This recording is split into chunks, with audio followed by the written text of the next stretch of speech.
Išėmus iš audinės seną sankabą ir ją sulyginus su nauja man pranešė, kad senoji yra dvimasė, kai aš galvau, kad jin yra vienmasė.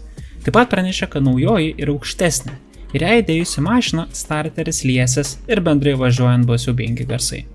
Ką tai reiškia man? Kad servizas išėmė gerą sankabą, kai aš galvau, kad jinai yra bloga. Taip pat, kad 200 € už dėvėtą sankabos komplektą, kurį aš nusipirkau, yra išmesti į balą. O kadangi mašina pakabinta ant lifto servize, susimokėti teks bet kokiu atveju už sankabos išėmimą ir įdėjimą. Pasižiūrėjom, kiek kainuoja pigiausias toks komplektas, kurį ir išėmėm. Tai kaina maždaug 300 € Čia darbe darbų kainos. Visur ieškojom naujos sankabos numerio ar kažko, kas padėtų identifikuoti, ar ji tinka būtent į mano audinį. Ir iš esmės visus numeriukus, ką radom ant sankabos, internete rašo, kad turi tikti.